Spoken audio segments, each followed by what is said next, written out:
Man, real quick, man, let's talk about your background for those that don't know you. Let's talk about your background. We know you from Houston, we know you from the West, but how did you get into what you're currently doing?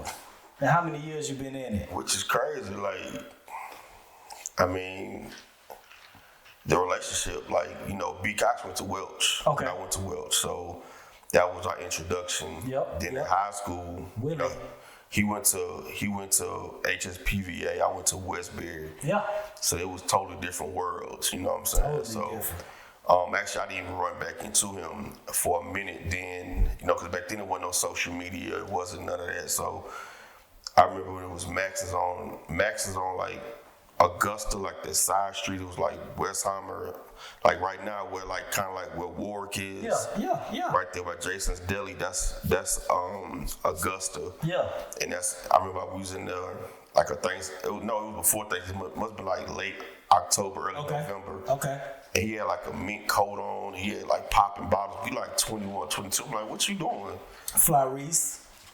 So he like, man, I live in Atlanta now. I do music. I'm like, so I was hearing might something like Brian Cox, but I was like, I got a partner named Brian, but I wasn't putting two and two together. Yeah. So then that's when we found out our birthday was 2 days apart. Okay. So he was like, man, I want you to put together a birthday weekend for me. I had never done that shit for in my life. What year was this, give or take? Man, that was 90? Nah, not 90. 2010, 20? Nah, not that late. So if I graduated in 98, I went to PV to 2000. Yeah. I'll probably say like 02, 03. Okay. Maybe 04, somewhere up in there. So okay. Again, for us, we used to go out to like high school parties and so we just always been like social. Yeah. So but I didn't know how to do this. I just went to like clubs like, yo, blah, blah, blah. So at that point, that's back when M-Bar was popping. M-Bar. So I went to M-Bar, I talked to like Lisa. Was that Chocolate Thursdays or Milkshake? Milkshake Thursday. It was Milkshake Thursday. Boy, that was back in 2000. Exactly. 2001. It was jumping. Crazy. So it was I got that for that day. Then Friday, I did something else. Then the club Visions downtown. I went, and because the owner of Vision, D Bird, he was tied into the Visions in Atlanta. Okay. They already knew who Brian was. So I was like, it was a no-brainer. And he closed it out on Sunday at Club Hush off I-10. Remember Hush right here? Yeah. So Club Hush was the biggest club I had ever seen, bro. Like 3-4 levels elevator in the club. So we just did that. So then that Monday he came, come to my house. I went to the house. He cut me a check. He's like, thank you for doing everything. Yeah. And so at that point I started out being like an assistant. Yeah. Which was cool, but I was just thrown into that. Literally, it was just thrown into it. Right. And then from there, kind of just aging and doing different stuff. It's like, okay, cool. So we kind of took a break. Yeah. And then he's like, I'm starting a company. I want you to come back in a different format. And that was where I'm at now. So I've been doing it now for 8 to 10 years, something like that. Yeah. That's dope, man. That's super dope, man. That's super dope, man. We look at each other's lives, not compared to us, but you look at somebody else's life and you think the grass is greener, then they look at yours and think the grass is greener, man. Absolutely. But when I look at jobs, man, I've been in IT field. I've been an IT consultant for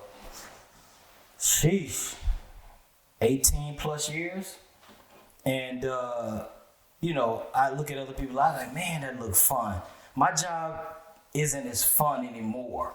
And I've always wanted to do something.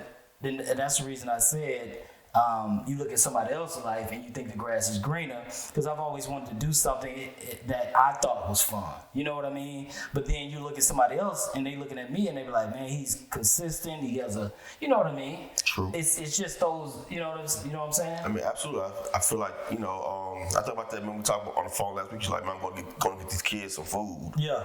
The world needs me and it needs you. It needs somebody that can go get the kids food every day and blah, blah, blah. I'm single, no kids. Right. So, we're going to talk about that too. I offer the world that. I offer the world going out, because again, I'm single, so I can go out and do certain things versus you got to take care, but you got a beautiful home. You got things that you got versus me. I'm just, living like regular bachelor life. So it just takes, it takes some of both. And I mean, and like I say, don't get it twisted. Like my job, I told you about the time my job looks fun until like you gotta actually do it. That's all. That's on a consistent high level. Right. Like, it's like the room for error is very minimal. Right, and that's what I was saying. We think that's what I was getting to.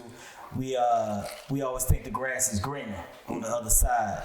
But man, I appreciate that intro, man. We can get deeper into that, but everybody know you, man. You doing your thing, man. You know what? As we talk about that and talk about kids, that's a good transition into like the next question I have for you, which is,